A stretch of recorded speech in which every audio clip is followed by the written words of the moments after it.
My name is Jim Musser. I'm the Director of Economic Education at the Mercatus Center at George Mason University. I recognize some of your faces. Old friends, welcome back. New friends, welcome. Glad to have you with us. We hope that today's presentation is going to be informative and useful to you. We ask that you fill out your form there at the end. It's a nice blue piece of paper telling us how we're doing with the course. And please feel free to give us any recommendations that would make courses more relevant to you.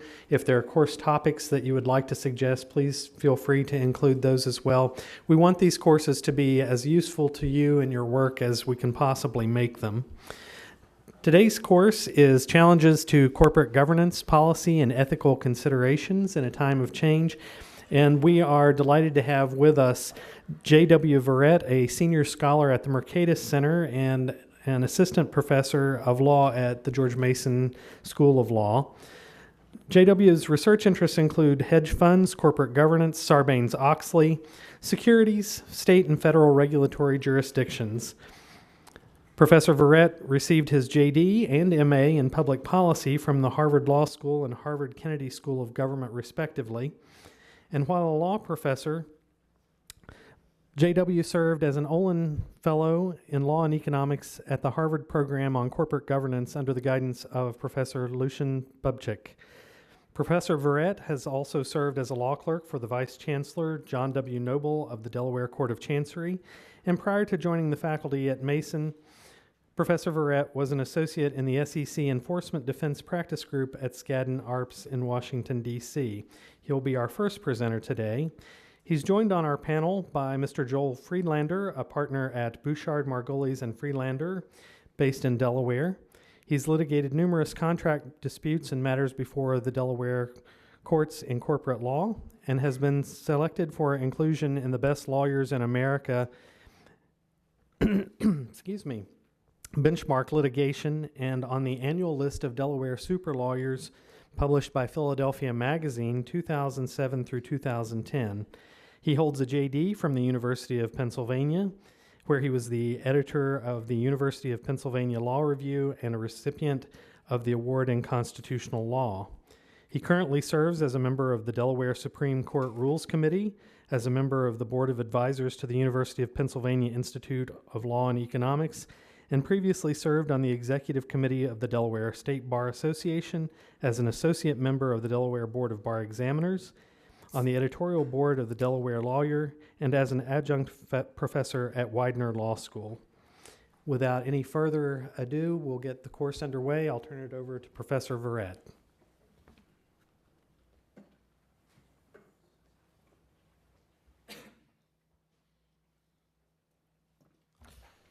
All right, thank you, and thanks everyone for coming.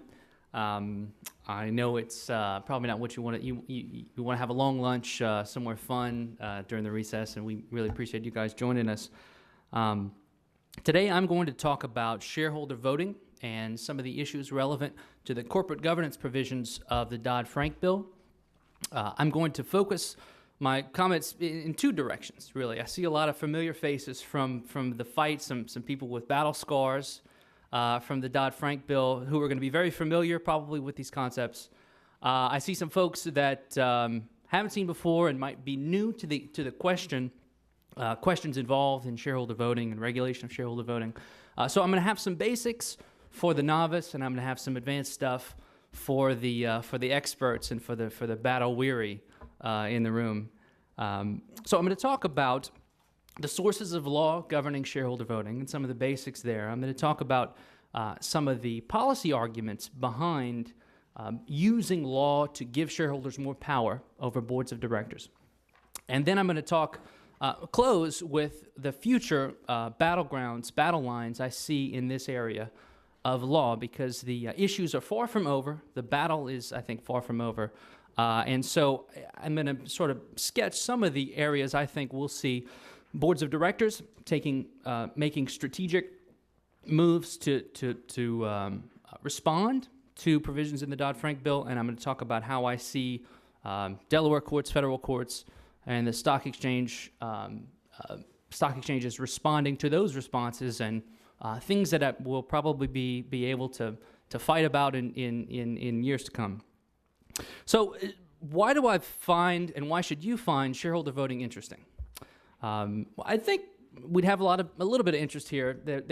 From this group, there's some analogies between political voting and shareholder voting, so it's not all that unfamiliar to all of you. It controls a lot of wealth, right? Publicly traded companies, for which shareholders that have shareholders, and those shareholders get to vote. Those publicly traded companies control about $20 trillion of assets. So a lot of economic wealth and power is controlled by corporations. So when we talk about who gets the right to vote for corporations, who governs these corporations, we're essentially talking about who gets the right to govern that $20 trillion in assets. So I think that's at least kind of neat. It gives a little bit of force to the mechanical issues we'll be talking about as we get into it. So how are these things? How is the role of the board defined? How are the relations between shareholders and the board of directors that's supposed to serve their interests governed? Well, there are two basic sources of law here. There's state law and there's federal law, right? So essentially we get the states, in particular Delaware, because a lot of companies incorporate in Delaware. That's why we have a Delaware lawyer here today, one of the foremost Delaware litigators. About 60% of corporate America incorporates in Delaware, so it's the dominant source of state corporate law. There are a number of other states that have very significant roles to play, particularly the larger states. Maryland also and Virginia both have significant roles, but New York, California, Texas, probably other big sources. So that state law governs the relation between the board and the shareholders for whom the board ultimately works. Shareholders have, under state law, the right to vote in the election of directors. So state corporate law mandates that shareholders have the right to vote in board elections. They have the right to amend the charter. They have the right to vote to approve mergers. And they have the right to vote in certain circumstances to approve new issuances of stock. So we'll focus today on the election aspect of shareholder voting. The board of directors runs the company. In the Delaware General Corporation Law, it's section 141. The business and affairs of the company shall be governed by the board of directors. So the shareholders can adopt bylaws, but if those bylaws try to tell the board how to run the business and affairs of the company, those bylaws will be held illegal by state courts.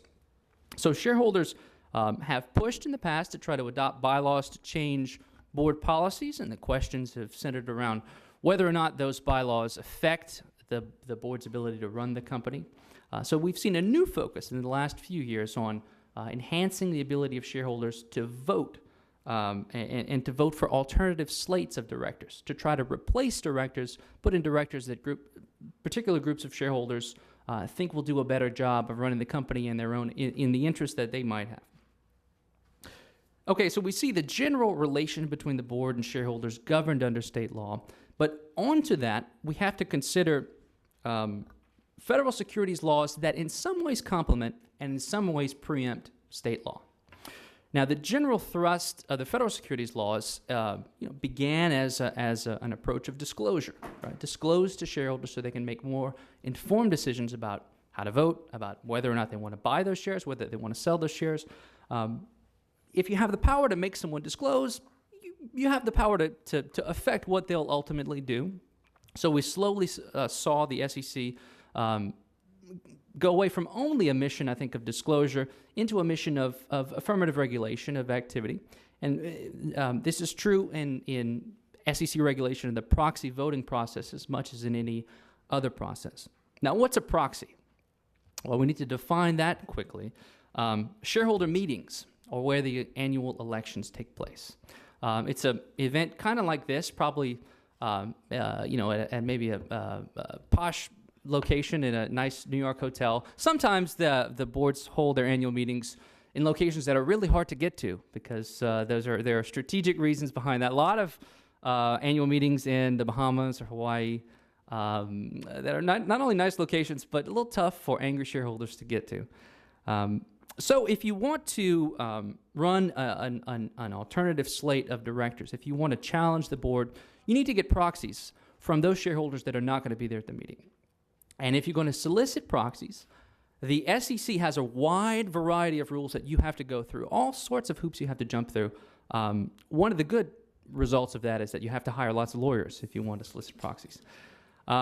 So the proxy solicitation process is governed by a number of rules. First and foremost, disclosure obligations. If you're going to solicit proxies, if you're going to ask somebody for their vote on an alternative slate of directors or on anything else for that matter, you have to disclose a lot of stuff to them. Now you can imagine if you're going to challenge the board,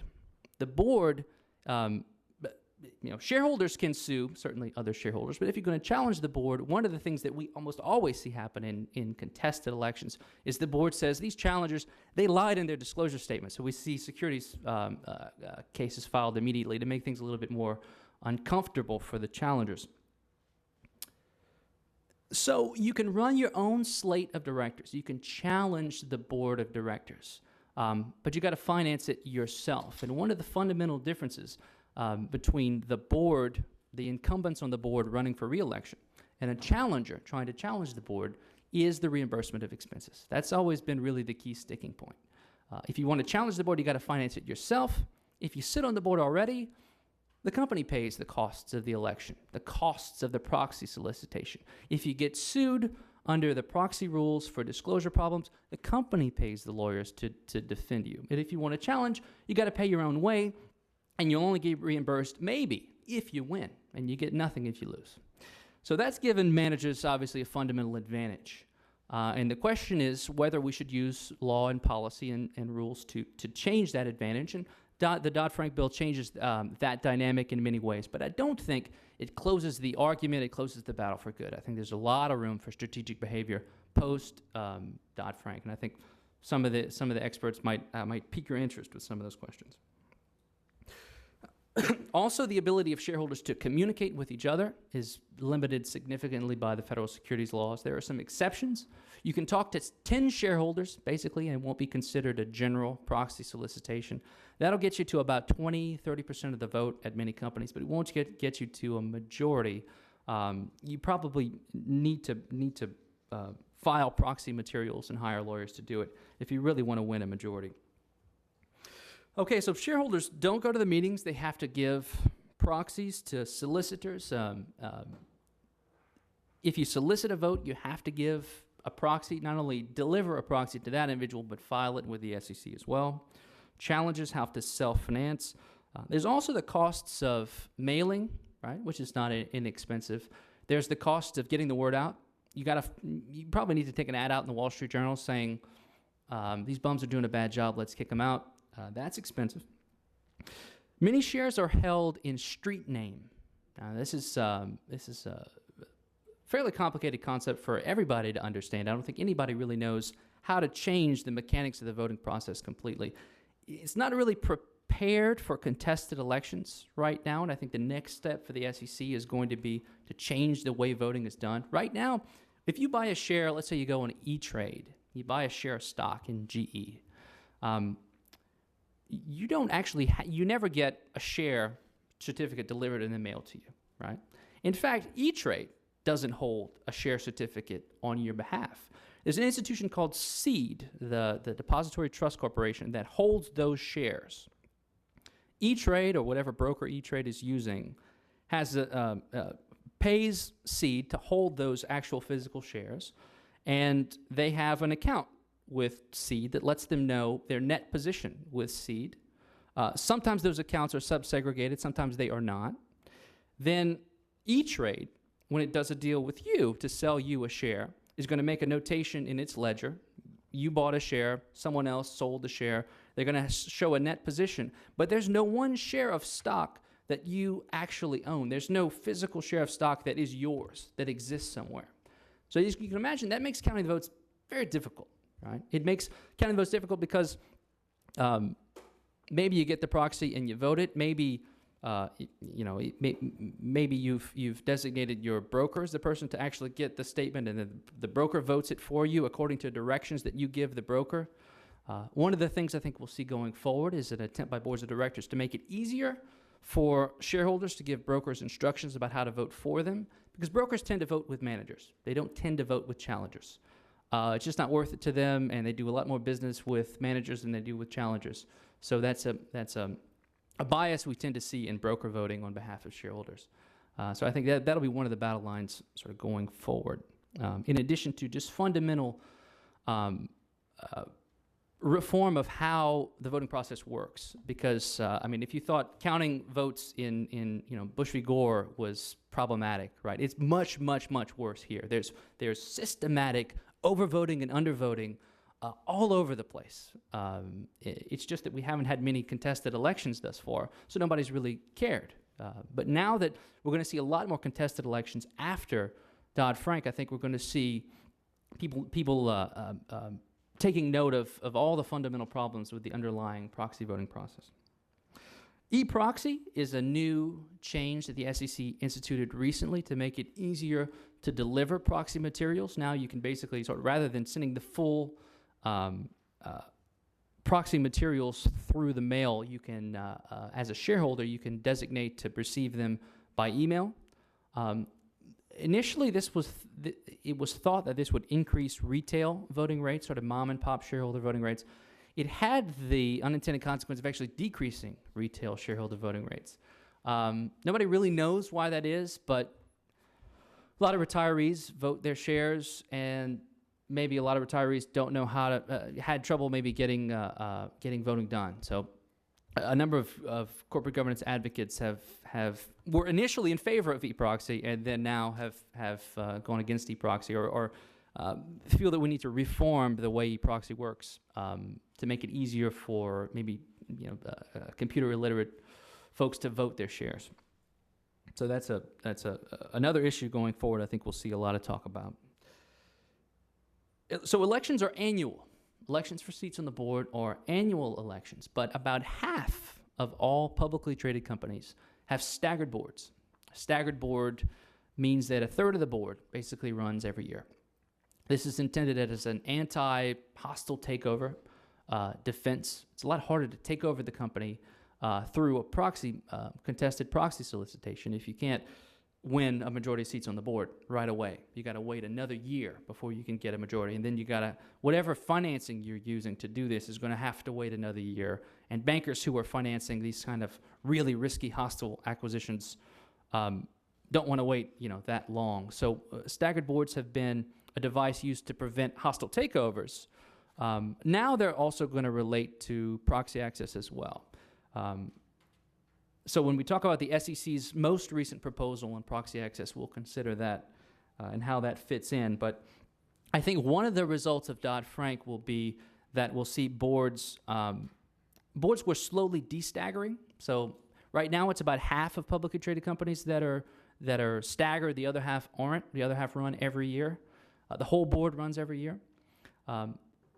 It used to be more like 60-40, 70-30. I think boards will stop de-staggering. They will want to stay staggered because of proxy access. And one of the provisions that was in, I think, the Senate bill, I don't know whether it was in the House bill or not, but it's been eliminated from Dodd-Frank, would have required annual elections, would have required de-staggering of all publicly traded boards. That provision was removed. But obviously, I don't think the fight over it is done. I think we'll continue to see it raised again and again. And as we get into the policy implications, we'll talk about there are some arguments for and arguments against staggered boards, just like there are arguments for and against proxy access. But I think that'll be one of the results, is those boards that are staggered now will stay staggered as a result of proxy access, at least most of them. All right, the final mechanical issue I want to just sort of explain briefly is something called majority voting. It's a bit of a misnomer. I think it's better to call it withhold voting. That's a better thing to call it. So what I've been talking about thus far is contested elections, right? The board has one slate. I, as an insurgent, I, as a challenging shareholder, want to elect another slate or another sub-slate, just elect at least a couple of new people on the board. Majority voting or withhold voting is a concept that occurs in uncontested elections. So I'm not challenging, I'm not contesting, I'm not putting forward an alternative slate. I just want to get rid of some of the guys that are there. And I'm happy to allow the board to appoint new members to replace them. I just want to make a statement saying, I really don't like what you did, and I don't care who replaces you, I just want to see you fired, right? Typically, we've seen compensation committee members targeted by withhold votes.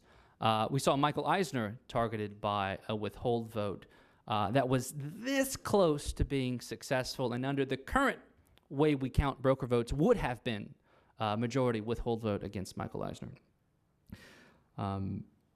So majority voting, withhold voting has been implemented at most companies in the last couple of years. Those policies that boards have used to implement majority voting still leave the board the option. If there's a majority of shares voting against your reelection, but you're running unopposed, right? Under the current system, we have plurality voting, right? Because if you're running unopposed, you just have to win the most number of votes, which means one vote for you and a million votes against you, but not for someone else, means that you win. So under majority voting or withhold voting, if you don't win a majority of votes and you're running uncontested, you don't get to sit on the board, right? You have to give your resignation to the board.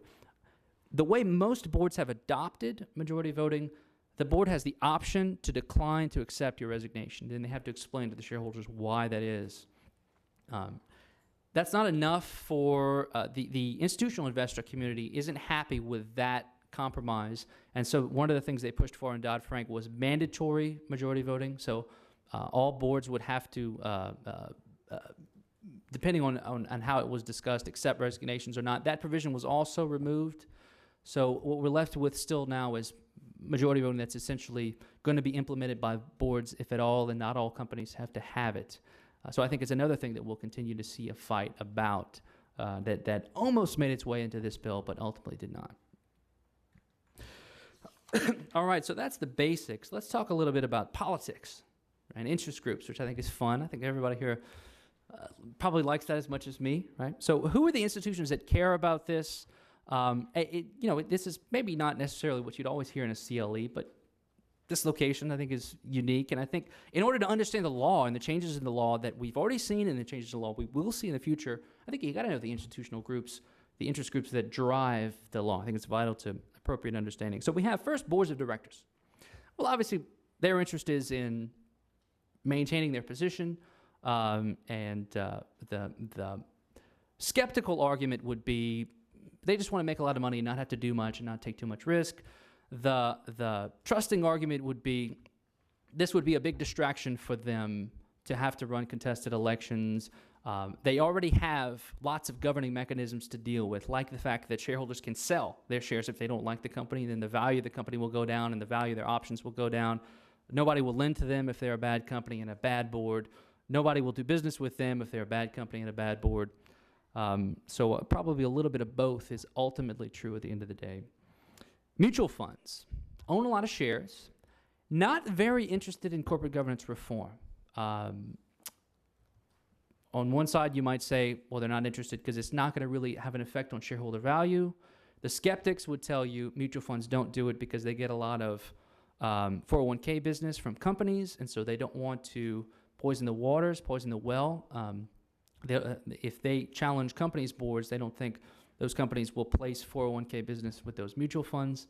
I don't know that I necessarily buy the conflict argument there, but anyway, mutual funds not particularly interested in that. Public pension funds and state pension funds. Big drivers behind corporate governance reform, very, very, very active in this space. California State Pension Fund, AFL-CIO, AFSCME, the American Federation of State, County, and Municipal Employees Pension Funds, very interested in corporate governance reform, where they were very active, of course, in the Dodd-Frank bill, and very interested in these particular provisions. They will tell you that they're interested in enhancing the value of their portfolios and their ability to maintain their payments to their retirees. The boards of directors would tell you, the Chamber of Commerce, the Business Roundtable would tell you that no, it's really just about CalPERS wants businesses to not shut down, to do business in California rather than do business in other businesses. So it's about pushing forward political objectives through the corporate ballot. And in the end, investors will have to fund that. Retirees will end up paying the cost for the political careers of state treasurers who run state pension funds. So who you believe probably depends upon your initial approach to these issues, but that's the sort of battleground and how it plays out. There's another very powerful player in this space, something called Riskmetrics, or ISS, and other companies like it, a few smaller companies like it. They're proxy advisory firms. Now, where they stand is they advise mutual funds, public pension funds, and state pension funds, and union pension funds how to vote their shares. All of these institutional investors hold a lot of shares for other people, and they have to vote in thousands of elections every year. They don't have the time to get involved in every election. Now, some of them they watch very carefully, very closely, but they don't have the time to think about all of them. So Riskmetrics has a team of lawyers and economists and accountants, finance people, that make recommendations about how to vote. They're very powerful. If Riskmetrics decides to vote against your incumbency as a board, it's very likely a challenger will succeed. So a challenger needs to convince Riskmetrics and the other proxy advisory firms to go along for the challenge to be successful. And so at the same time, we also see not only, so Riskmetrics and the other proxy advisory firms make money by charging fees to these institutional investors. But they also make money advising boards of directors about how to get a good rating from Riskmetrics and the other advisory firms. So we see fees on both sides. We see issues of conflicts. The SEC is next week going to begin considering regulation of the proxy advisory firms. There are Riskmetrics alumni working at the SEC. There are alumni of people that advise boards of directors working at the SEC. So a lot of contention both within and without. And I think it'll be an interesting meeting next week, to say the least. So these institutions hold about 50-60% of all shares of all publicly traded corporations. So, retail investors, mom and pop investors, investors like you and I don't really have time to sit down and read annual reports and vote things. I have to say, I study shareholder voting for a living, and I've never actually voted a proxy because it's just not worth the time to do it, right? I should probably be ashamed of saying that, but it's just not worth my time. It's not worth the time of retail investors. You own $100 worth of GE. Maybe if corporate governance reform has a 1% effect on that's $1 for me, right? So it's just not worth my time as a retail investor to get involved. The institutional players are the drivers behind reform. They're the ones that vote with the highest rate. In fact, they have a fiduciary duty that they have to vote. Their fiduciary duty to their investors requires them to vote in these elections. So the institutions really drive the process in terms of regulation of shareholder voting, and the institutions are also the ones that vote with the highest frequency. So, it's a question of in fact, it's sort of two levels of politics within the actual shareholder elections themselves, and then politics between all of these players in the regulation of the shareholder voting process, both at the state level and at the federal level. So new to some of you probably know even more than I do about that process. So in terms of shareholder empowerment, there are a number of reforms that have come up over the past few years.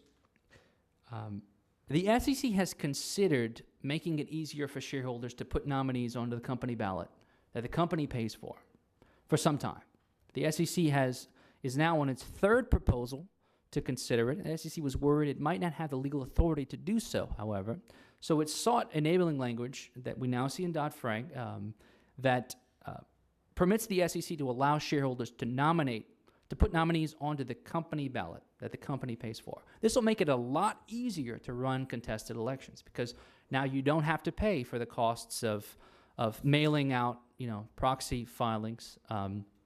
You don't have to pay for concerns about hiring a inspector of elections and things like that. So a lot of costs will be borne by boards rather than by challengers. Now, the expenses of advertising, things like that, will still be borne by the challengers. So it hasn't completely, institutional investors challenging boards don't get a free ride by any means, but it will decrease the costs of contested elections.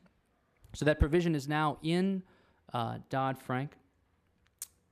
Now, if you think about it, millions of shareholders at a company, we give shareholders the right to put nominees onto the corporate ballot. If we gave everyone that right, we'd see, imagine the circus. I almost want to try it just to see what would happen, because we'd see quite a circus, right? I mean, we'd see every, I can't even imagine what we'd see, right? But just looking at what we see at corporate boardrooms, people come in and they juggle and they talk about their websites that they want to promote. There's all kinds of things we see at corporate elections, because everybody gets their own 2 minutes, and it costs you about $10 to talk to a CEO, right? Essentially, and all the other shareholders and financial reporters. So we had to have some sort of filtering mechanism to keep the riffraff out. But the question is, what filtering mechanism will you use?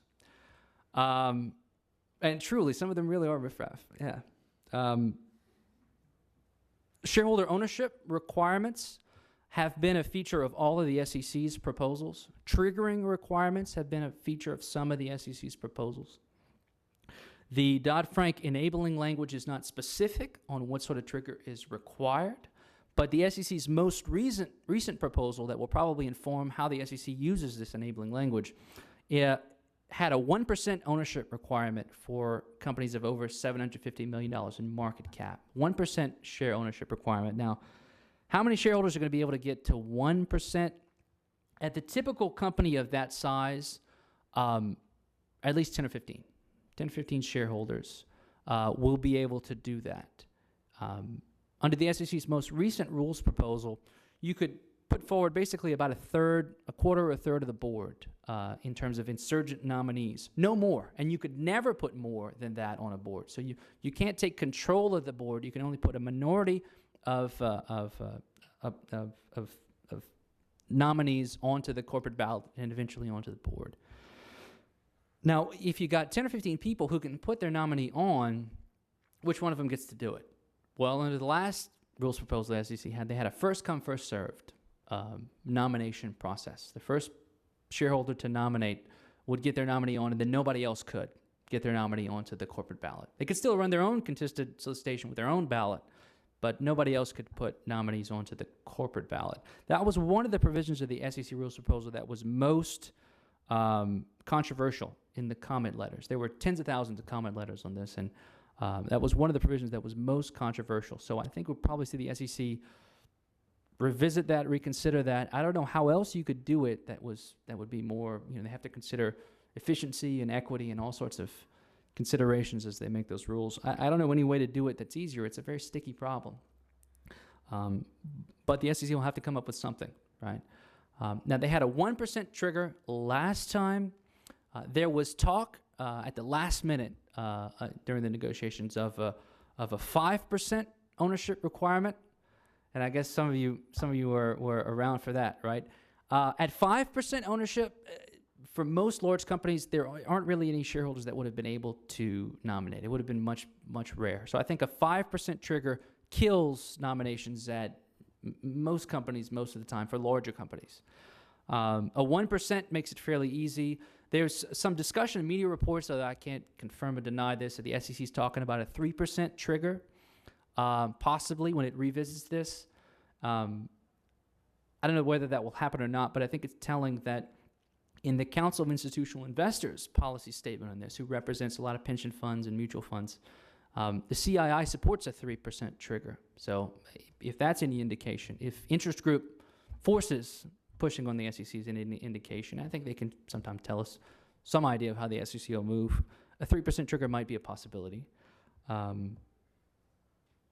We also see requirements of say on pay and say on severance in Dodd-Frank.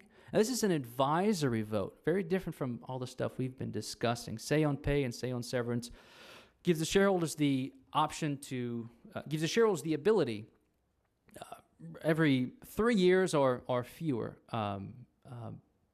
to express what they think about the company's compensation package for the executives, up or down vote. There's no, it doesn't stop the company from compensating people that way, because if you had a no vote, it would be very expensive to retool the policy and have a new election, prohibitively expensive. But it's just, the hope is that it will embarrass executives that are poorly performing under poorly designed compensation contracts. All right. So in terms of a little bit more on the arguments in favor of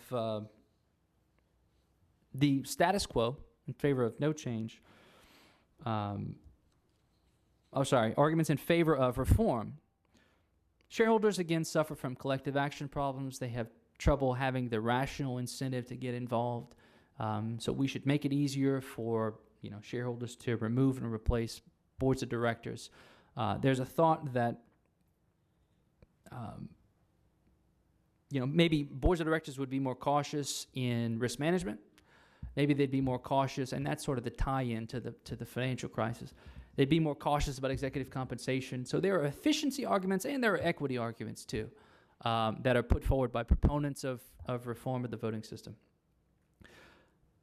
There's probably the one most prominent example, I think, of a social cause that we can see in through shareholder activity involves apartheid, right? So during the 80s, there were bylaws put forward onto ballots that received a lot of support and a lot of precatory proposals, just sort of expressions of the will of shareholders, for companies not to do business with South Africa as long as apartheid remained a policy of the South African government. And some folks credit that in part as helping to get rid of apartheid. So it's hard to argue against that result, right? But the argument is still about the appropriate process. Obviously, I think there are legitimate arguments on both sides about the appropriate process for achieving results. But sometimes, we see social causes that I think we would all agree with making their way onto the corporate ballot. There are a variety of other social causes, however, that also make their way onto the corporate ballot and also will be used to pressure incumbents and nominees. And so that's where we see some of the arguments on the other side against reform. They say, well, look, we saw CalPERS get into some negotiations with Safeway, right, about health care for its employees and about closing stores in California. Coincidentally enough, a few months later, we saw CalPERS advocate to get rid of the CEO of Safeway, right? Seems like, it's political pressure. It wasn't about the value of the shares of CalPERS' investment in Safeway. It was about getting rid of somebody who wouldn't do business with the political interest of CalPERS. So we're going to see, and CalPERS says expressly that it uses a company's environmental sustainability and a company's healthcare policies towards its employees as issues in how they decide how to vote their shares. So, however you feel about those issues through the political process, there's a question of, do you want shareholder elections to become a forum for those, political issues? And I think that's in part what motivates institutional investors. Particularly a subgroup of institutional investors that have legitimate political objectives and spend a lot of time on politics outside of shareholder voting.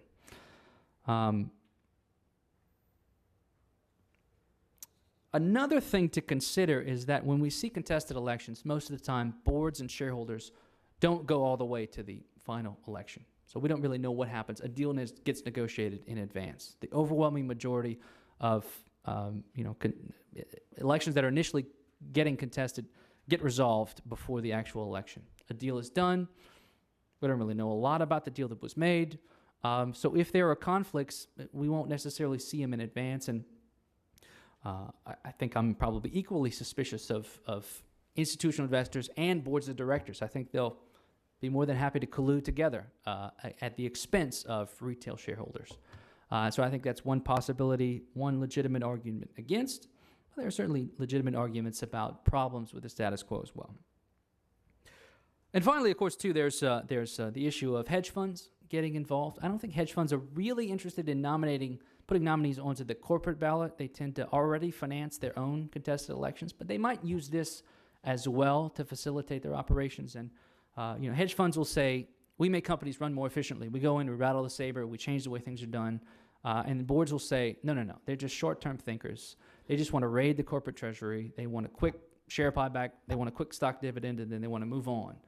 When we should be investing that money in R&D to grow for the future. Who's right? I don't know. Probably half of them half of the time, and the other half of the time. But that's another institutional player and another policy argument that takes place in this sphere.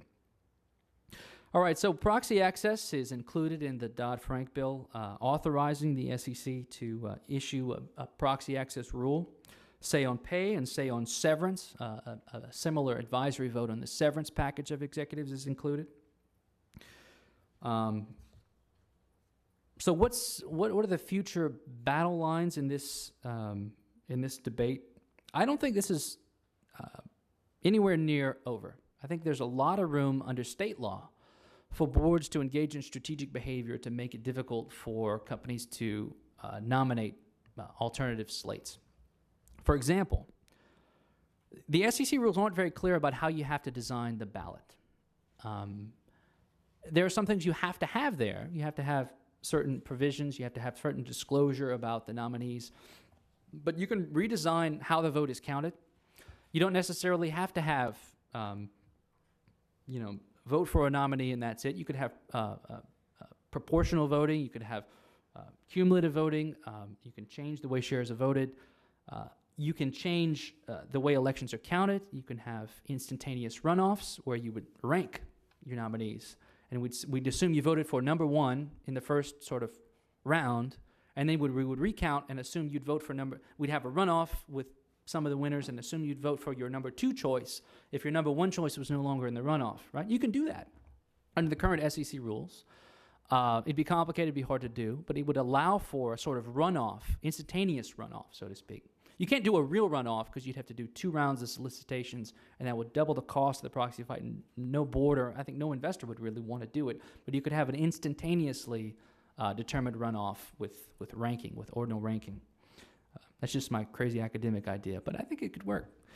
You can have golden parachutes, 10 parachutes triggered upon a contested election. Maybe they would survive review in the Delaware courts, maybe not, I don't know. Delaware courts are very careful about the shareholder franchise. There's a lot of law that says, basically, under the so-called Blasius case, you can't mess with the shareholder franchise. You can't have a provision that's explicitly designed to limit the shareholders' power to vote. But I think it could you could split some hairs there and say, maybe the board could take actions designed to make it difficult to nominate onto the corporate ballot, but not designed to complicate a shareholder's ability to vote and still survive Blasius review. Now, you'd have to get past the SEC and the NYSE as well, but I think you could make it past both of those as well with some of this strategic behavior. Dividends contingent on management nominees winning. I don't see why you couldn't have that. Share issuances, strategic share issuances. For example, let's say that you buy just enough shares to make that 1% or 3% holding requirement to nominate. But just before you nominate, the company starts issuing just a few new shares to bring you right below the limit, right? You might have a tough time in Delaware, but it wouldn't take much in the way of watering down other shareholders' interests. Maybe you could make it past Delaware. Maybe you could make it past the exchanges. I don't know. Most boards of directors or the members of the board and the executives get insurance against personal liability for securities fraud and things like that, paid for by the board, and also indemnification, an advancement of expenses, right? They pay your lawyers in advance even before we know what happened. I don't know why you couldn't adjust those policies to say that insurgent nominees don't get that umbrella. They got to buy their own D&O coverage. It just makes life a little bit more difficult for the challengers. Boards also, I'll just close with this, boards have the right under the Delaware General Corporation Law to adopt bylaws. And shareholders, for that matter, also have that right, but I think we'll see boards doing it, to adopt bylaws that set the qualifications to be a member of the board, right? This was no big deal until now because the board chose the nominees. The nominees always won, so we didn't really worry about qualifications because we didn't want to limit our own flexibility as boards. They didn't want to limit their own flexibility as boards, but now with insurgents putting nominees forward, you could use qualifications to try to keep out insurgents, right? You get reviewed in Delaware, I think, pretty vigorously, but I don't know why you couldn't have a provision saying board members have to have 20 years of experience in this industry at a company like ours, and then leave the board some discretion to determine what this industry is and what a company like ours is, and see boards threatening to disqualify nominees. And maybe it just gives boards more leverage in advance of an actual contest, right? To the extent that a provision might be challengeable under state or federal law before it is challenged, right? It could redesign the negotiating dynamic at least. Maybe it never ultimately gets challenged, but just boards use it to have a little bit more leverage in the negotiations. So I think we'll see lots more strategic behavior going forward by both sides. I think there's a lot of interesting political and economic dynamics behind these issues. I think this is fascinating stuff.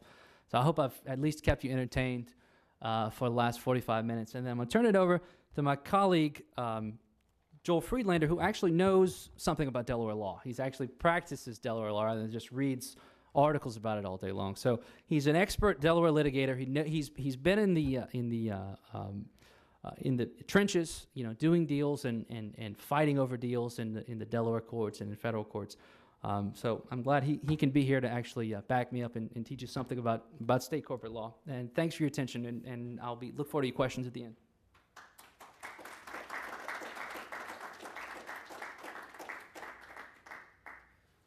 Good afternoon. I was advised, first thing, to recommend it's a good time in the afternoon to stretch, get up, if you want to take a break for a second. So feel free to take that advice, but I was told to give it. It's a real pleasure to be here today. Delawareans, if I had to describe us as a group, we're probably pretty wary of congressional staffers. I mean, I think that the bias in Delaware is to leave us alone. We kind of like the way we think we're doing in Delaware, and anything that incurs on Delaware is, I think, viscerally felt as a negative. But it's a real pleasure to be here because we're not. I don't think when people talk about lobbying and testifying on the Hill, I don't think we're a lot of Delaware litigators or judges, out here lobbying you guys or telling, sort of advocating what Delaware is all about. And frankly, I'm not here to do that either. I'm here just to talk to you about Delaware law. But to me, when this invitation came along, I was real excited to come down here and meet you folks and talk to you about Delaware law. This is an ethics credit hour, and fortunately, I was able to think of a couple of cases that came around this year, which raised, I think, some really interesting ethical issues about in the context of the kind of things JW was just talking about in terms of federal-state relations, the election process, how Delaware litigation works, and how corporate governance works. That I think would give you some real perspective about how Delaware law operates and how disputes between shareholders and directors play out.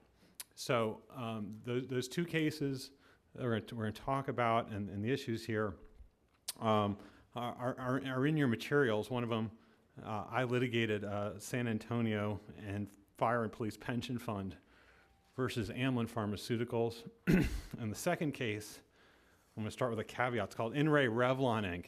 And I think on the opinion, my name is on it as a lawyer, but I had absolutely nothing to do with the case.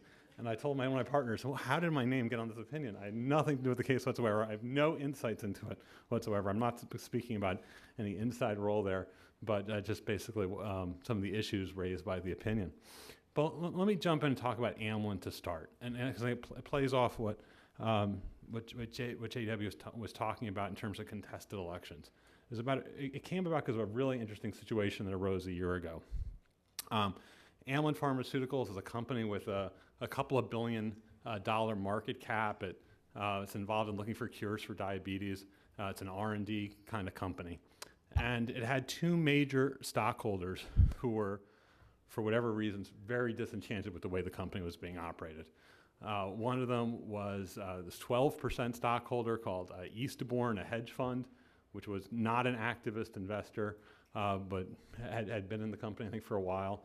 And they were very unhappy. And the other one was Carl Icahn, who's maybe the most well-known activist investor in the country, or one of them. Had about 9% of the company, and he was also upset with the way it was run. And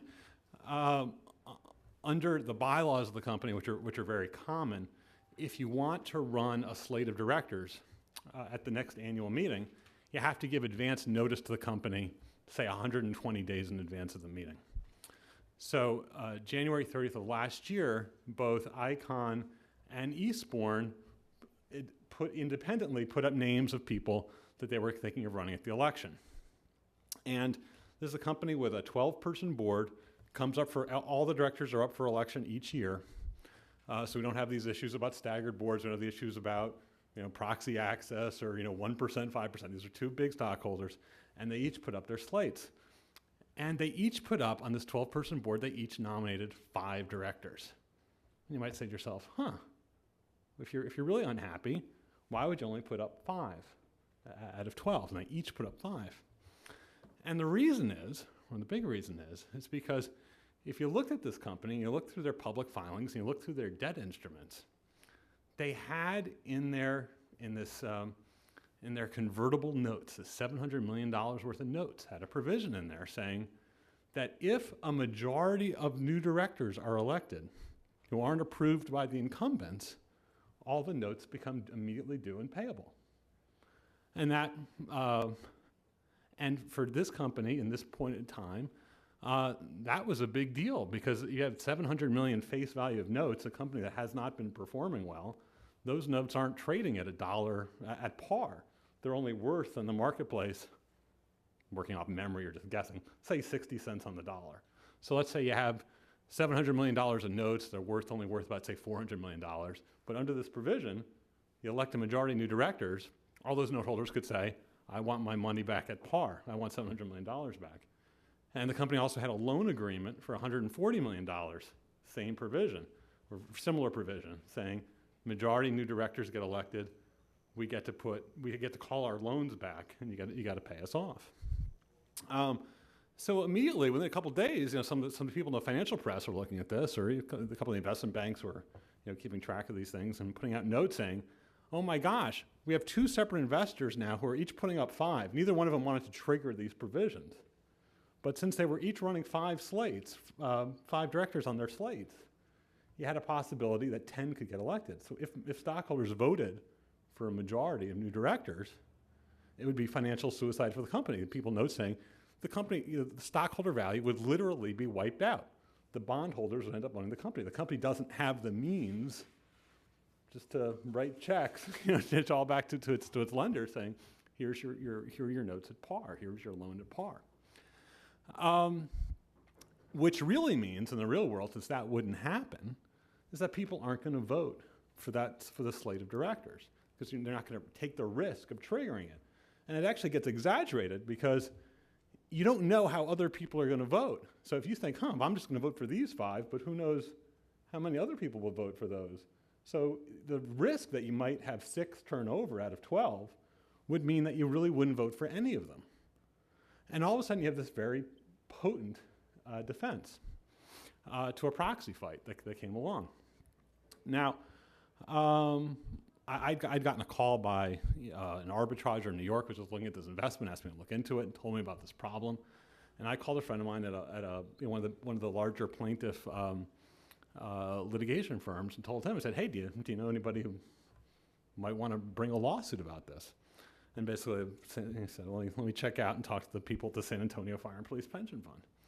And we filed a lawsuit to say, hey, do something about these provisions. That's all background. Now, one thing we discovered in the litigation was the company told us, you can't really to sue the directors for breach of fiduciary duty. Let me step back a little bit. Delaware law is fundamentally about breaches. There's 2 kinds of Delaware law. There's the statutes, which are sort of just the rules about bylaws and when you can do this and when you can do that, and just sort of the architecture of how corporate governance works. You have to have an annual meeting every year. Here are the kinds of things you can put in your certificate of incorporation. Here are the kinds of things you can put in your bylaws. Some of the basic architecture is that's what's in the books, in the statute books. But the great body of Delaware law is really fiduciary duty law. It's case law about the obligations of directors, and think of them in 2 basic categories. Your duty of loyalty to act in the best interest of the company and not for some conflicted reason, some personal reason, and your duty of care to be a good monitor of the company. And one thing we learned pretty shortly in litigation was the board, the lawyer for the company said, directors had no idea these provisions existed. You can't sue us for breach of fiduciary duty. They didn't know about them. So if they didn't know about them, How can you say they acted with ill intent? How can you say they weren't? Then we can say, well, then we have a claim that you guys weren't careful. You didn't exercise due care. It's your job to know these things. And they say, yeah, but tons of companies have these. It's just a very common thing. Directors go, they approve some loan agreement. It's not their job to read every provision and know what's in them and say, aha, there's this provision in here that could potentially affect a proxy contest.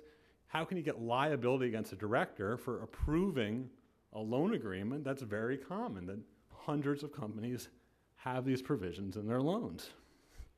And that was sort of this interesting, vexing question that came up in the litigation. Now, that poses the ethics question, which is, where are the lawyers? How do these provisions get into these documents? Who's talking to the directors or who's not talking to the directors when they approve these provisions? Because somebody is negotiating the terms of these indentures. You have the companies who are issuing the notes or borrowing the money, and you have, for the public notes, you have the underwriter on the other side of this negotiation. And you can imagine that in some respects these negotiations might be pretty pro forma, because essentially what you're negotiating against when you're talking about the underwriter for the notes, there might be certain things they care about, but the underwriter is also the company's financial advisor. So, to give an example, it might be a Goldman Sachs or a Morgan Stanley. Their investment bankers are coming to the company saying, hey, we think it's a good time. Why don't you try issuing some convertible notes? It's a good market. And all talking about all the business reasons why you might issue some notes. Now, do they really care that this provision's in there? Probably not. Does the company, does the management care that this provision's in here? It doesn't hurt them, right? And one of the things we were looking at in the litigation, getting experts, is that in the marketplace, no one who's going to buy a note, who's going to think to invest in the convertible note to this company would put value on this provision, saying if the directors change in a given year, we get to get our notes back. It's not something that's you would expect to get triggered and something they would make money off of, or that they would, they have other ways to protect their investment, and the identity of the directors is not the key way. It's not what's driving the investment. So that was one piece of the case we're putting together. But again, getting down to the background, the ethics question, the corporate law question, is this is a provision that you wouldn't necessarily expected to have adversarial negotiation over. Should we or should we not have a provision in our loan agreements or in our notes saying if the board changes, the investors get to buy them back, get to put them to the company. So in some respects, this was a case of first impression that we were bringing. Although it was similar to some litigation we brought in another situation. And one of the experts we hired, we had this professor of Wharton, and we also hired Harvey Pitt, the former SEC chairman, who, before he was SEC chairman, was a very prominent lawyer, Wall Street lawyer in the late 80s, advising on takeover defenses at Friedlander, and before moving on to other things. And he was talking about some of his experience about what, when you're devising these things, these provisions, as we looked more into them, we thought these really originated as takeover defenses in the 80s, when you had the hostile takeovers and that whole generation when the Carl Icahns and the other raiders were really starting to take over companies in the 80s. The companies were looking for different defenses, and one of them was, you had poison pills, most famously. And also you have this idea of poison debt, to have certain provisions that would be triggered in the event of a hostile takeover. And they also had this provision in proxy contests. And you look back, we looked at, did some research, academic research, it was way back into, say, 1993. You had a law review article criticizing them, saying, these things have no utility. They're just management entrenchment devices that managers like to have them. Lenders don't really care about them. They're not really about bondholder protection. They're just about management entrenchment. And there was maybe some little debate about that, but and a couple of studies, but not a lot of literature. But this issue had been around there, but it had never been litigated. Because here's another thing: if you're a proxy contestant, is it, JW talked about the cost of running an election, it's high. Do you also want to be bringing a litigation to the Court of Chancery to challenge some loan agreement, bringing a case of first impression to saying, I really want to be able to, put on half of the directors. I don't want to trigger this provision, so you have to fund that litigation. It's expensive enough to communicate with stockholders, get your message out, create your slate, come up with a business plan for the company. Do you also want to be litigating over having the opportunity to be able to replace a majority as opposed to minority of the directors, and to add that litigation cost behind you? So historically, there aren't that many proxy contests out there. There aren't that many where people are trying to replace a majority of the board, or where they're not actually trying to acquire the company, but trying to replace a majority of the board. And there's just not enough incentive there for people to bring this kind of litigation, which is one thing we came across. But this weird circumstance of the two slates, which added up to 10 out of 12 seats being at issue, sort of made it actually a very important thing that was getting written about. So we had this sort of unique case, and we had doing this digging about how these provisions come about, how they're adopted. And what Harvey Pitt said in his expert report, I cribbed it in my materials just to give you some of this ethics notion. He said, boards and senior managers, as a practical matter, rely on counsel to bring to their attention provisions with ramifications for shareholder rights. And in negotiating credit transaction documents, enterprise counsel, corporate counsel is obligated to separate the interests of management and the incumbent boards of directors from those of shareholders. Change of control provisions are, in my experience, a particularly sensitive area for boards and counsel. So he was saying, back when I was involved and we had the hostile, when these things were maybe getting going, you're really looking at these kind of provisions, these changes of control. Now, a generation later, we had the circumstance the board says, I just didn't know about them. Counsel never told me about them. So we had various claims that we were asserting to challenge these provisions about what they really mean, how they should be interpreted, whether they're just legal as a statutory matter under Delaware law. But we also had this claim that the directors had breached their duty of care in not knowing that these provisions existed. And in the Court of Chancery, in their decision, Vice Chancellor Lamb issued this opinion in which he ruled,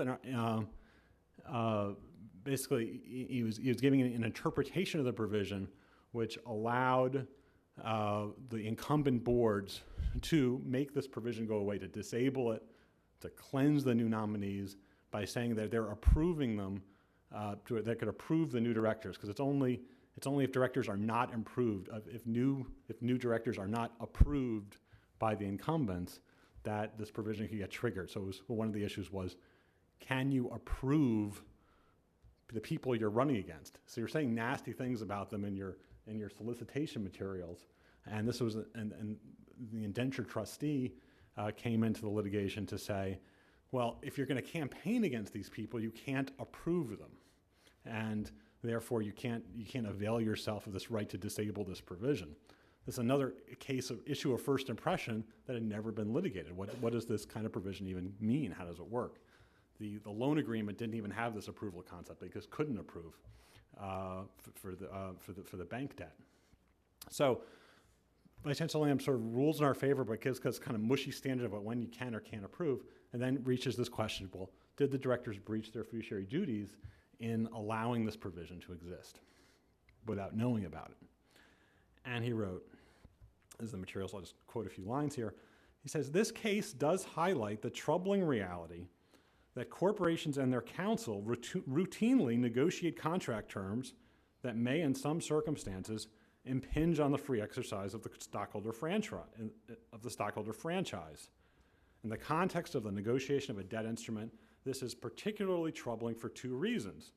First, as a matter of course, there are few events which have the potential to be more catastrophic for a corporation than the triggering of an event of default. And then he said the second reason is because in this negotiation, you really should be negotiating and looking out for the stockholders, and that's not really happening. And the director should be paying attention to the stockholder election rights. And he says this is never more true than when negotiating with debt holders who might have a different interest. So he says, outside counsel advising a board in such circumstances should be especially mindful of the board's continuing duties to the stockholders to protect their interest. Specifically, terms which may affect the stockholders' range of discretion in exercising the franchise should, even if considered customary, be highlighted to the board. In this way, the board will be able to exercise its fully informed business judgment. So here we have the court chancery in this, basically this judicial rhetoric, telling lawyers what they should do. That, hey, he's saying, hey, there's a particularly troubling reality out there that corporate counsel are not doing their jobs as lawyers. They're not advising boards about provisions buried in agreements that can have a big effect on shareholders. And he's basically saying they should go out and do that. Now, problem is, we're not suing the lawyers. We're suing the directors. This is a case of fiduciary duty. We're not bringing a complaint in the California Disciplinary Board against you were the lawyer in the boardroom, why didn't you advise these guys? We're looking for relief for the stockholders. So then the real question is, well, what's the claim? Is the director on the hook? But let's step back for a second and focus on some of the ethical rules that the lawyer has in this circumstance. The Delaware rules essentially model after the standard ABA model rules for rules of professional conduct. So let's talk about Rule 1.13, which is the organization as your client. So if you're in there, you're advising the board about whether to adopt this loan agreement. Your client is the company. You're out there advising the company for this loan, this loan issuance, whether to issue debt. Your client is not the CEO. It's not the CFO. It's not the outside directors. The client is the company. So what does it mean for your client to be the company? And what Rule 1.13 says is, first it says, a lawyer employed or retained by an organization represents the organization acting through its duly authorized constituents. So here your duly authorized constituents could be a committee of the board of directors, the pricing committee, or the finance committee of the board, which is approving this loan instrument, this debt instrument. You might think those individuals there are your client. They're not your client. Your client is the entity working through this duly authorized group. So that's the thing the lawyer should keep in mind, the transactional lawyer. Subpart D, in dealing with an organization's directors, officers, employees, and members, shareholders, or other constituents, a lawyer shall explain the identity of the client when the lawyer knows or reasonably should know that the organization's interests are adverse to those of the constituents with whom the lawyer is dealing. What does that mean? Well, this can cover a whole range of circumstances that we don't have to get into today. I mean, you could be, for whatever reason, dealing with some employees, a manager on some matter. You could say, I just stole something from the corporation. Is you have to point out that, well, hey, that's nice that you just told me that, but you're not my client. The corporation's my client, and now I've got this, this sort of problem. So this issue can arise in sort of untold number of circumstances. But so here in this committee room, advising this, the members of the loan committee, finance committee of the board, you have to point out to them the organization's interest as opposed to their interest. They might have an interest in keeping their jobs. Hey, Carl Icahn's running, actually this is 3 years ago. Sometime in the future there might be an election. People might not want to see you as the director of the company. They might want to replace you. The company's interest is to keep good relations with stockholders, keep available the means for stockholders to reelect directors. That's how the company is more profitable if there's a viable means to contest elections. That's sort of the premise of our law. So the question is, do you have to have this lecture with the client? But one thing is, maybe not. because it says that you have to, when you're dealing with the directors, officers, constituents of the corporation, you have to explain the identity of the client when the lawyer knows or reasonably knows that the organization's interests are adverse. Now, you have to wonder, does it occur to a transactional lawyer advising on a loan, to approve a loan, that the organization's interests are adverse to those directors he's dealing with? I just wonder whether that's really what this rule is really getting at. Whether there's an affirmative obligation, to explain the corporation's interests. Harvey Pitt saying, yes, this should be pointed out. Judge Vice Chancellor Lamb saying, yes, you should point it out. Whether that's absolutely required by the ethical rule, I don't know. But it seems to be consistent with that. Whether it's actually a breach of an ethical rule, it's something we can talk about. And then there's rule. So I was thinking there's rule 1.13, which seems to bear on this issue.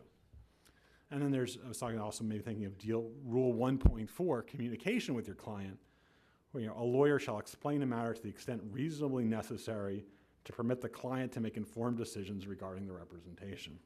Sort of a general notion, about how much do you have to explain to your client, or to the constituents of your client about the matter at hand. Do you have to walk through every provision in the indenture? What does your client need to know in order to give good advice to know you're representing your client well and communicating with them about you doing your own job? I'm just thinking maybe that rule has some bearing, but again, is that an ethical breach? Not to disclose in that circumstance. Now, let's come back to Delaware law a bit. We're talking about you have a claim against the directors, you have some ethical obligations, you have the role of the lawyers. Now, those two actually join up in some way in Delaware law, which is that a director is allowed to rely on advice. And this is in the Delaware statute called Section 141E. It's sort of a fundamental provision in maybe every defense lawyer's sort of handbook. Well, this idea, the directors are relying on experienced counsel to walk them through this process. And if you're relying on advice and good faith, you are fully protected. So the rule, the language of the statute says, a member of the board of directors, I'm skipping some words, shall be fully protected in relying in good faith on information, opinions, reports, statements presented to the corporation, or on by any person as to matters the director reasonably believes are in that person's professional or expert competence and who has been selected with reasonable care on behalf of the corporation. So when directors, thinking about their responsibilities and, hey, what am I on the hook for when I am in a board meeting and I'm voting yes or no on something? Someone's making a presentation to me that this is a good idea. And if I've picked what I think is, hey, we got Goldman Sachs, we got Morgan Stanley, we got someone saying this is a loan provision. We should adopt these convertible notes or whatever decision we're going to take. And I got this leading law firm saying, yeah, we went through it and it all looks good to us. That directors have to have some comfort. They're not going to be personally liable for decisions of this, say, $2 billion or however $1 billion company for some adverse thing that doesn't work out if they've been in good faith relying on expert advice. And there are certain caveats to it. Was the expert selected in good faith? Is this something really within that expert's competence? Is there a conflict of interest that this person would have in giving this advice? And is this something the director really should know about, even in his own right? Regardless of what this expert's saying, if this expert's just saying something completely off the wall. But there are certain sort of side issues. What the basic idea is, you can rely on the advice of the director, of the lawyer. And then the question is, well, can you rely on what the lawyer doesn't say as well as what he does say? Because again, the lawyer never mentioned this provision. So for purposes of analysis of due care, did the directors breach their duty of care? we're saying, is it possible, can a director just go through life having no idea about change of control provisions in their corporate contracts? Is that just an affirmative obligation that directors should know about? Or is it something they can just be allowed to be ignorant of? Is this something they should be asking about? Or, on some sort of regular basis saying, hey, And in this case, for this indenture, the evidence came out through discovery that the CEO said, well, somebody at the board meeting asked a question that, is there anything in here that's unusual? And the lawyer said, no, nothing in here that's not unusual. And the judge, Vice Chancellor Lamsor, seized on that and said, well, then there's no breach of the duty of care. And he said, well, that's the question is squarely framed. Was the board of Amlin or the pricing committee grossly negligent, because that's the standard for duty of care, in failing to learn of the existence of these provisions? And he says the answer must be no. The board retained highly qualified counsel. It sought advice from Amlin's management and investment bankers as to the terms of the agreement. It asked its counsel if there was anything unusual or not customary in the terms of the notes, and it was told there was not. Only then did the board approve the issuance of the notes under the indenture. And he said this is not what you call this gross negligence, this extreme deviation from the standard of care, and therefore the directors are off the hook. But now, let's get back to the ethical question. Because what if the lawyer had told the directors about this provision? Then you'd have a whole new legal way of looking at this question. What if the lawyer said, we're going to adopt these bonds, and the bonds have this provision in them that says, if a majority of the board flips, over the life of the indenture, so we're issuing them in 2007, they go out to 2014, if the majority of the board changes and you don't approve of those successors, the bonds have to be repaid. And what if everybody said, wow, I like that. That is a great idea. Because if we have this provision, and we're spending all this money on R&D, and maybe we have unhappy stockholders and they want to replace us, and for whatever reason, I don't have to worry about getting replaced, or we don't. People aren't going to challenge us. Now let's say you took all those minutes and you had this nice little discussion, and you had saying, well, okay, this is a great idea. Let's adopt this provision. Then you'd have a great claim, a shareholder would have a great claim that was a violation of the director's duty of loyalty to the company and its shareholders. You say, wait a minute, you intentionally adopted a provision that would make it hard for us to remove you in a contested election? JW mentioned something called blazius. Your directors are not allowed to intentionally interfere with the election process. So if you know about it, and you're thinking about it, and you're saying, yeah, that's why we want to do it, and someone said, do the note holders, are we getting a better interest rate because of this? No, probably not. Note holders probably don't care. Or let's say, maybe it's a little bit of a better deal, but this is a provision you should want. If you actually had that conversation, this sort of open, candid discussion about it, there'd be a great claim for the breach of the duty of loyalty. So you wouldn't expect that conversation to exist. And so if the lawyer was pointing out, that maybe this provision shouldn't exist, and maybe there's a great case that they shouldn't exist. And now let's get to the federal-state aspect of this, because I will confess to you, in the privacy of the Rayburn building and with that video camera, that probably the only time in my life which I've ever thought, wow, maybe the federal government should do something about something by Delaware law, was sitting in the oral argument before Vice Chancellor Lamb, and he's saying, well, what do you want me to do about it?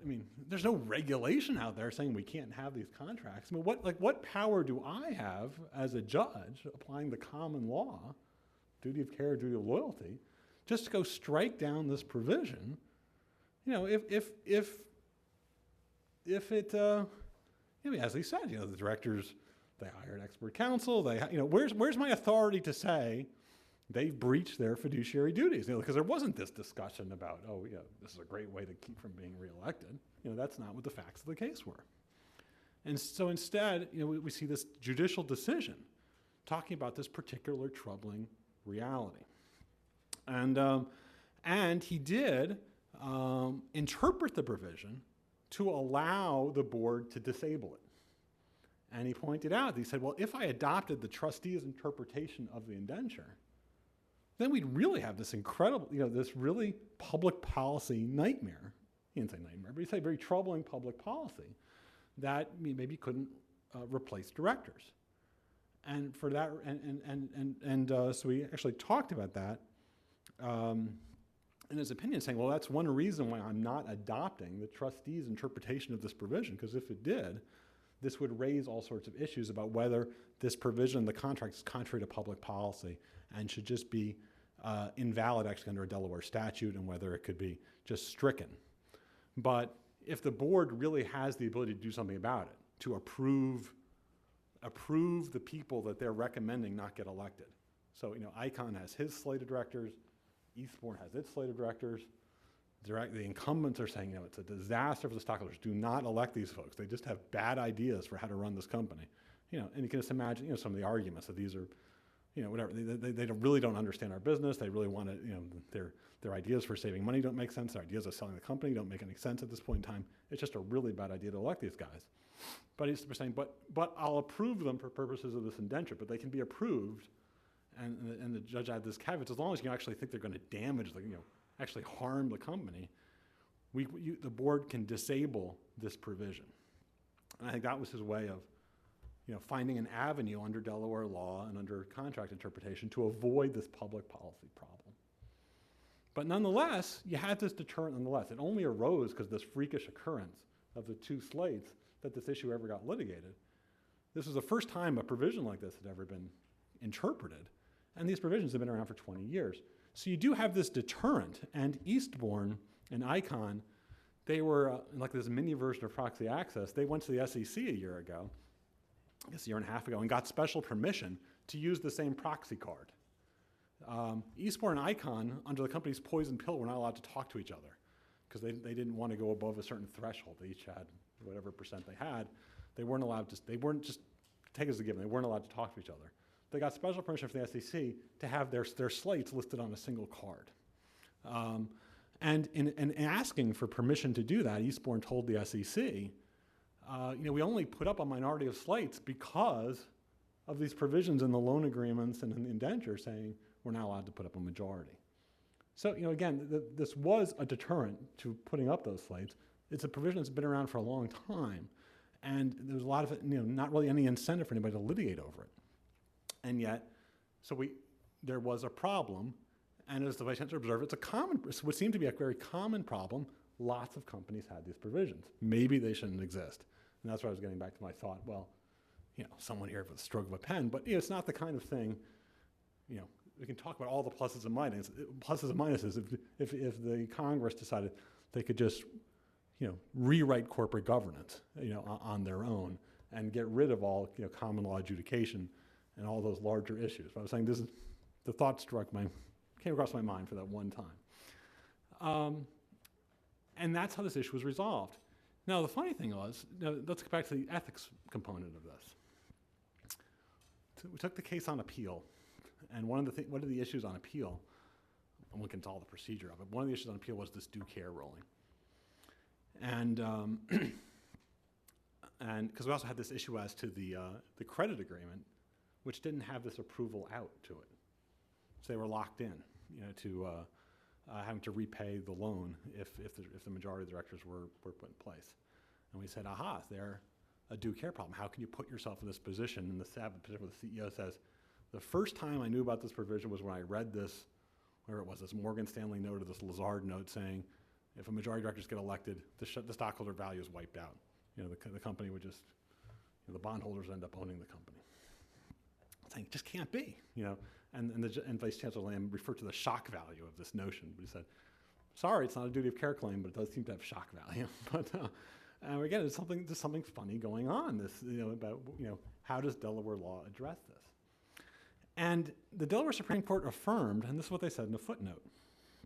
They just issued a one-page decision, actually really just a one-line decision saying we affirm. And they dropped a footnote, and they said, aha, as to that duty of care issue, the determination of the Court of Chancery was correct. not only for the reasons made explicit in the court's opinion, but also for one that is implicit. No showing was made that approving the proxy put, that's what we call this provision, at that point in time would involve any reasonably foreseeable material risk to the corporation or its stockholders. That risk materialized only months later and was aggravated by the unexpected cataclysmic decline in the nation's financial system and capital markets beginning in the spring of 2008. A very curious footnote, raising issues that nobody had litigated actually in the arguments before the Supreme Court. And actually one thing, just to get a side note of these federal-state relations, was we, in writing our briefs, why the Supreme Court, we didn't like the standard vice chancellor Lamb had adopted. We wanted it to be more of an application of Blasius to say you have to more strictly examine these kind of provisions and these sort of issues in favor of electoral access to the, to replace directors. And we cited there's this professor out in Colorado who has this blog called the Race to the Bottom, where he's just a big critic of Delaware law, hates everything but Delaware law, wants Congress just to get rid of Delaware law, with a stroke of the pen, just, let's have a national fiduciary duty law. And he was writing about this case. And we just sort of just dropped a footnote to it and said, this time when people are really caring about access to the proxy, this is really a live issue that the court should examine. Some of the issues in the case about access, or just the whole path to be able to remove incumbent directors and replace them. And instead, we got this footnote. And now think about how this footnote relates to that ethics rule I was telling you about Rule 1.13, where it says lawyers, when they're representing the organization, have to point out to the organization's constituents if the interests of the organization, the constituents, adverse, if the organization's interests are adverse. But here, the court, I got the Delaware Supreme Court saying there was no reasonably foreseeable materially risk to the corporation and the stockholders at the time this provision was adopted. Well, if there's no reasonably foreseeable risk, then you think, well, the issue, then the interests are certainly not adverse. So where's the ethical obligation to explain how this is impacting shareholders? And therefore, here's the ethical quandary. It would seem, back in Harvey Pitt's day, he was saying we'd explain all this to directors, any defensive provisions in your agreements, this should all be something that's hashed out.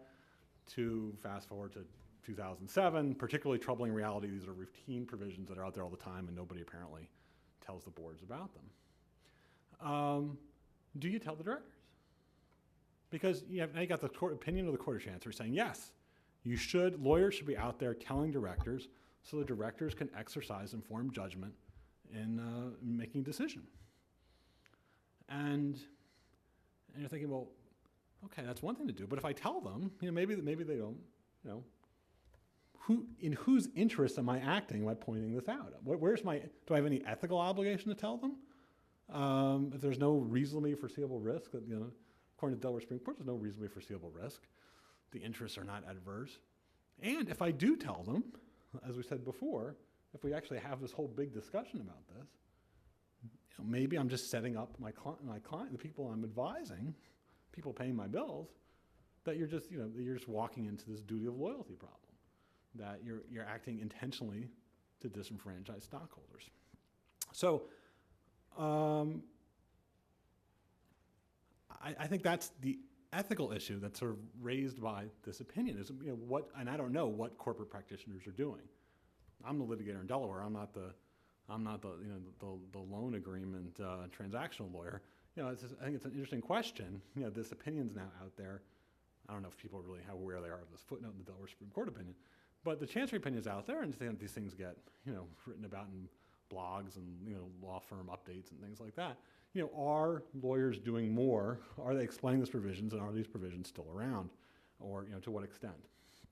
So that.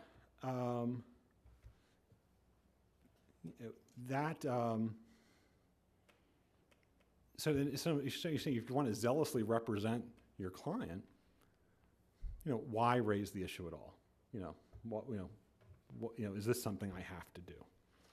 So I think that's sort of the issue I'll put on the table. And frankly, I really don't know what the answer is, because I don't think those rules necessarily speak to the question. But one way they do speak to it, perhaps, is to say, well, the Delaware Supreme Court's wrong.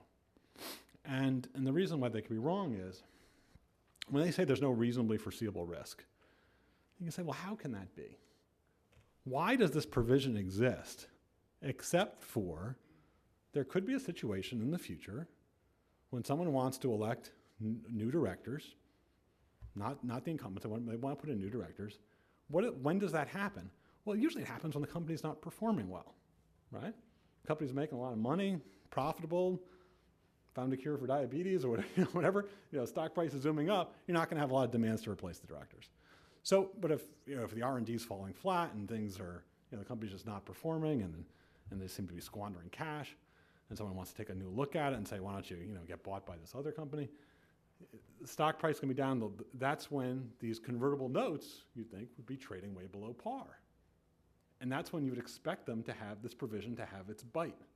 So the only reason this provision you would think would ever exist was in that circumstance, that reasonably foreseeable circumstance, that someday someone might want to replace the majority of the directors, and it could be expensive to do so, and therefore this provision might deter people from actually doing that. And then you could say, well, objectively, maybe you do have this antagonism of interest between the directors you're talking to, who are just coming to this issue fresh. I mean, they don't maybe have any preconceived notion about it. And if the lawyer's going to say, hey, I want to flag this issue for you, because I do think that that the stockholders might take a very different view of this, and it actually might be bad for the corporation to have this provision in place if it really is true that we're not getting any special great interest rate or no real financial benefit from having this provision in there. You could talk about whether there's a trade-off. Say, well, the note holders really like these incumbents. It's sort of hard to believe, to say, if this investment isn't performing well in 5 years, I don't want these directors to be replaced. Actually, the way it turned out, it would have been in the interest of the note holders for a whole bunch of new directors to get elected, because so Carl Icahn saying, hey, let's sell the company. If the company gets sold, all the bondholders get paid off at par, because that's the other provision in this agreement, saying if which wouldn't be uncommon to say the other anti-takeover prong to it. If the company gets taken over, you get paid off at par. So it's actually again, why would note holders care? What positive purpose does this provision have? And this is going back to this law review regard from 1993. If it's just a management entrenchment provision, why does it exist? And and how can the law deal with it? And therefore, how can legal ethics deal with it? And I think there's a strong argument to be made that, as Vice Chancellor Lamb said, this is a particularly troubling reality.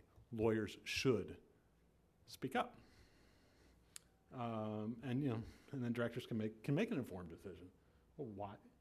If you can't tell me that it's actually good for the corporation to have this provision, then what in the world am I doing adopting it? So you would think that I think Vice Chancellor Lamb was really on the right track in dealing with this question. So, actually, that was like topic one. I want to go to topic two. This really fascinating decision that came out a few months ago, earlier this year, called In re Revlon by our newest Vice Chancellor, Vice Chancellor Laster, dealing with a not uncommon situation, class action litigation. A lot of the litigation in the Court of Chancery is a transaction is out there, and for whatever reason, because of the form of the transaction, you say there's a conflict of interest at work, the board should not have approved this transaction. This is say, in this kind of transaction was to benefit, say here was a majority stockholder who wanted to find a way to buy out the minority, and this was a bad price, a bad process, it was a breach of fiduciary duty, litigation is brought. And what the articles will tell you is that these cases are usually settled. Just like securities litigation, the cases are usually settled at some, often, say a relatively small amount, compared to the stakes that are potentially at issue with the transaction, given the size of the transaction. And there's a lot of criticism out there of plaintiffs' lawyers. and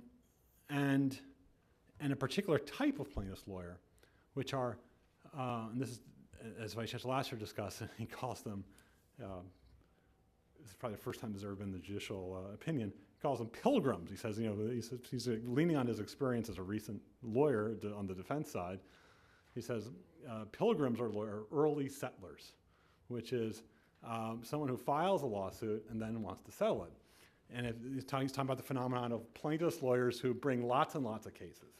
They have lots and lots of transactions, and they're just looking. You can't litigate them all to trial. I mean, maybe a lot of them aren't even any good, and maybe the lawyers doesn't even have the means to figure out which ones are really good and bad. So let's just try to settle one and say, hey, I got a defendant willing to settle this one on the cheap, and so let me just jump on it. Instead of aggressively litigating it, I'll just file my complaint, get it on file, and settle it.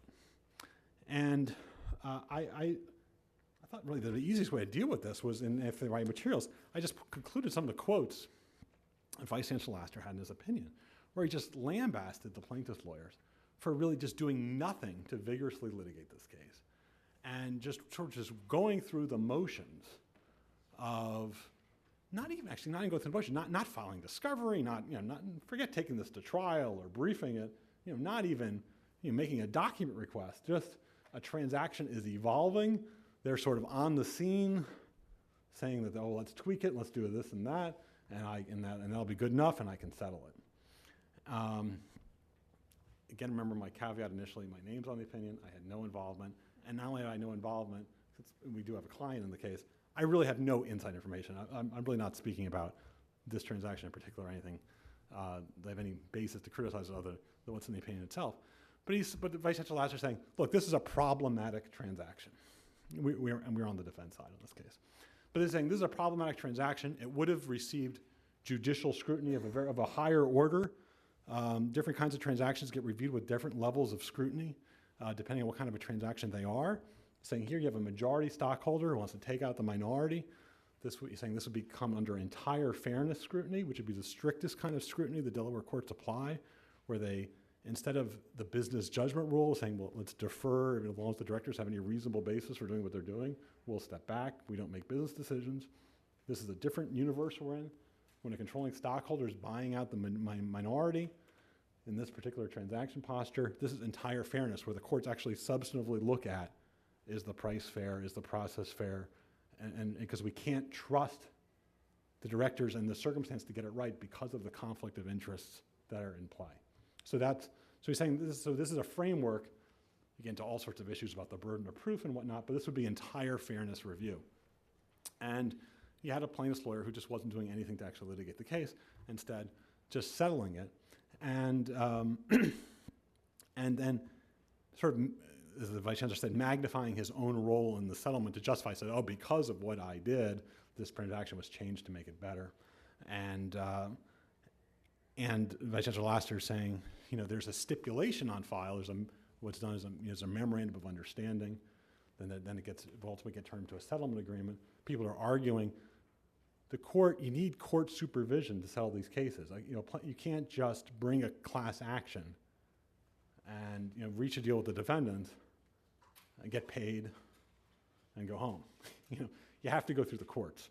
The courts have to supervise it because, again, the interests are at stake are the interests of the whole class of stockholders, not just the one individual lawyer on behalf of the one individual client who brought the case. So there's a whole literature about the dynamics of settlements and the judicial approval process, and is it sufficiently rigorous, and about this whole problem of early settlements. And this is a case where Vice Chancellor Lasser just dug into this thing and looked at it and said, I don't believe what this lawyer's telling me. I'm looking at the record. I'm looking at the stipulation of settlement. It doesn't seem to jibe with the publicly known facts. The time sequence is wrong. There's just, you're not giving me anything to persuade me that this was, that what you're saying happened, that, you really had this role and you negotiated this provision and you got this accomplished, and is this a good thing or a bad thing? He's saying there's various arguments being made by the plaintiff's lawyer that seemed to be exaggerating his importance in the case and exaggerating the benefits of the transaction, which he thought was very problematic. And I don't think the details of the transaction are particularly important for this discussion. And then, so what did he do? He replaced the lawyer. He said, I'm just kicking you out of the case. And he said that that one way to deal with this problem, and what he did is he cited a lot of the literature, a lot of the academic literature out there about the problems of the problems that can arise in class action litigation.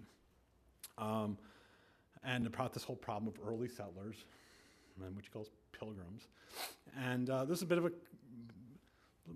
a controversial opinion, because I told you about this professor out in Colorado who says, if the federal government should just take over Delaware law. He's like, how dare, this criticism of plaintiffs' lawyers, it's really, sort of unseemly, he thought. But I think this is really, an exercise. It really shows, I think, the vitality of the courts, and saying, this is an abuse of the process. And he's saying, we do not enhance the legitimacy of Delaware law, because here's the conflict of interest at stake in the ethical issue.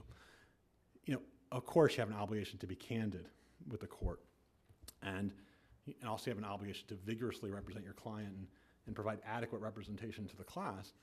But there's also this issue, about when you're putting in settlement agreements, which would be very common, which would say, oh, and the plaintiff lawyer had this role in this, and when he was a very cause for why this transaction got modified in this beneficial way, about whether these things are really true. Because the conflict of interest at stake is, speaking just in the abstract, there's an incentive for the plaintiff's lawyer, especially with as Vice Chancellor was saying, when there's a portfolio of cases, just, here's one I can settle, go home, get some, get a fee for it. And the defendants, what they want is a release. Because, the objective of a defendant isn't necessarily to go to trial and be vindicated. It's just, to get a court to sign an order saying all claims having anything to do with this case and are any way related to anything that could itself be related in any way to this case or this transaction, all those claims are gone. Nobody can sue about them ever again. They're done. So, so that's an inherent interest on the defense side. And again, that's why the judicial process exists, because you can't trust the plaintiff's lawyer and the defense lawyer to reach an arm's length negotiation about how to resolve the situation. They both have an incentive to make the case go away. And Vice Chancellor Laster is saying, well, one way to deal with this is I'm just going to replace the counsel. And and he used very bold language in doing it, and really named names. Talked about these frequent filers, about like, hey, this is a lawyer, a law firm that they file a lot of cases, and so he talked about the problem in this case, the specific issues about what the plaintiff's lawyer did on this side, and by extension, collaterally, the defense lawyer, because it takes two to sign an MOU and to sign a stipulation of settlement, and then to recite those as facts to the court for the court to rely upon, saying, hey, this, to the extent there's a charade going on here, it's all the lawyers bear some responsibility, but in particular, the plaintiff's lawyer is actually selling this to me. And he says, in selling it in the fashion of like a used car salesman, he said, he described the oral argument in the case. He said, I don't trust this guy, I'm replacing him. And he also took, and something I found very heartening, he did is, when he replaced the lawyer, he says, I don't want to replace Pilgrims with Puritans.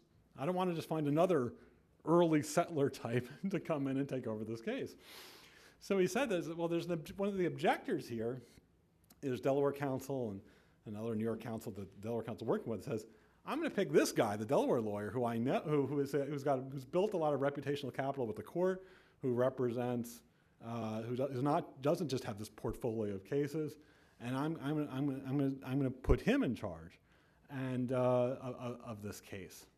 And one thing in this academic literature they talk about is the difference between having a portfolio of cases and actually litigating cases one at a time and aggressively litigating them, usually on, and having a practice where you're also representing clients who pay by the hour, not just taking class actions. And I'll just say, this is what I do. I have not the portfolio, but when I'm on the plaintiff side, sometimes class action, sometimes getting paid by the hour by large institutions, sometimes on the defense side, I'm really litigating cases one at a time, taking them to trial. And Vice Chancellor Laster is saying, I want that kind of guy to be running this case that's when we pick as the replacement counsel, and really identifying this problem, which isn't just a Delaware problem. It's really in any federal court, any state court. It's an inherent problem of stockholder litigation, representative litigation, and really applying a level of scrutiny, a level of scholarly analysis to the problem, talking about the specifics in this case, and then talking about the problem more abstractly, and